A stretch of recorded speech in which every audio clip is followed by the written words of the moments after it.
Pernah datang riwayat yang sahih, kisah dari seorang ulama salaf. Dan Nabi sudah mengajarkan agar kita nggak boleh minum dari mulut ceret. Suatu ketika ulama salaf ini mendapati seseorang minum dari mulut ceret. Kemudian dia berkata, "Ya akhi, jangan minum dari mulut ceret." Dia tetap minum. Nabi sudah melarang. La tashrab min fis saqa. Jangan minum dari mulut ceret. Dia tetap melawan. Subhanallah. Ini kalau sunnah Nabi dilawan, hati-hati. Membahayakan. Ternyata keluar dari mulut ceret seekor ular yang kecil masuk ke mulutnya. Subhanallah. Riwayat athar salaf yang sahih. Makanya hati-hati.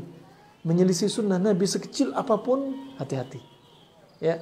Nah, dan juga dalam kisah yang lainnya, ketika ada seorang makan pakai tangan kanan, ini di hadapan Nabi SAW.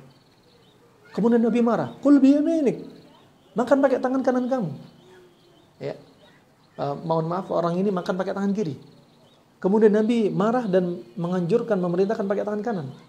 Kemudian orang ini beralasan berkilah, "Saya nggak mampu ya Rasulullah." Kemudian setelah itu selamanya dia nggak bisa mengangkat tangan kanannya, lumpuh. Kenapa? Menyelisih sunnah Nabi SAW. Nah, kemudian juga kisah yang lainnya, ketika ada seseorang yang menghina Nabi SAW, sunnah Nabi SAW. Tatkala ada seorang ulama salaf menawarkan kepada seseorang pembenci sunnah. Dia menawarkan sebuah siwak. Siwak adalah semacam kayu atau akar kayu untuk digunakan menggosok gigi. Ditawarkan kepada orang ini. Apa kata orang ini? Biasanya siwak ini aku gunakan untuk membersihkan duburku, beristinja. Nah, dia menghina sunnah Nabi SAW, hanya siwak. Kayu untuk gosok gigi. Kemudian subhanallah, 9 bulan kemudian, ya, laki-laki ini mengakui. Apa yang terjadi? Dia berkata, selama 9 bulan teriak kesakitan.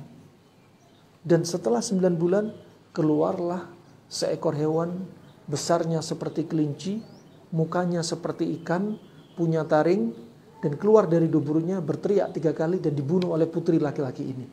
Kemudian kata laki-laki ini, "Demi Allah, hewan inilah yang mencabik-cabik usus saya."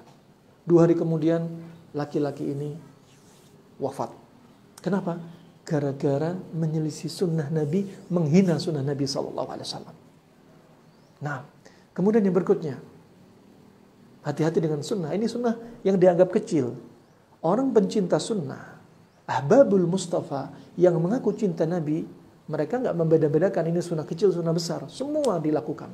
Satu ketika, ada seorang lelaki yang disebutkan tentang sunnahnya mencuci tangan setelah bangun tidur, sebelum berwudu. Kemudian dia menyebutkan hadis Abu Hurairah riwayat Imam Muslim.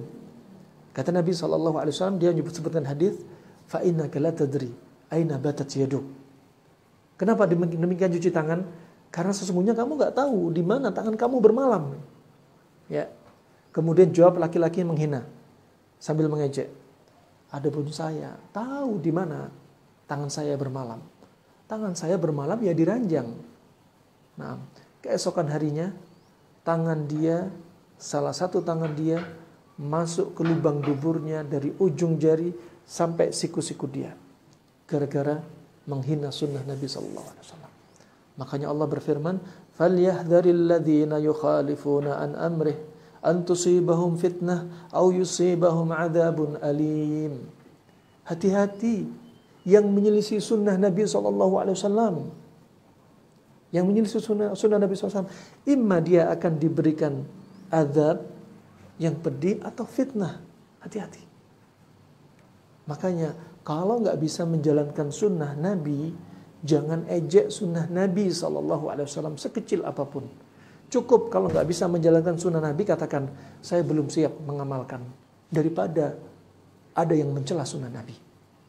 Jenggot sunnah. Jangan bilang yang pakai jenggot seperti kambing. Nah, pakai celana di atas mata kaki. Ini juga termasuk syiar dakwah Nabi SAW. Jangan bilang kebanjiran. Ada orang pakai cadar, pakaian-pakaian yang menutup aurat, ya, tidak ingin memfitnah kaum laki-laki.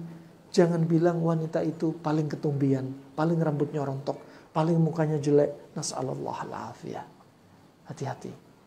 Kalau gak bisa menjalankan sunnah, cukup bilang, mohon maaf, saya belum siap untuk menjalankan sunnah Nabi yang satu ini. Itu lebih adil, itu lebih baik daripada mencela sunnah Nabi SAW. Kenapa? Khawatir kalau Allah marah.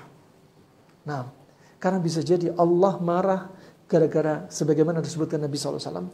Allah bisa jadi marah kepada seseorang yang mengucapkan satu ucapan la yulqi fihi balan. Yang satu ucapan ini dia nggak pakai otak, nggak mikir, keceplos.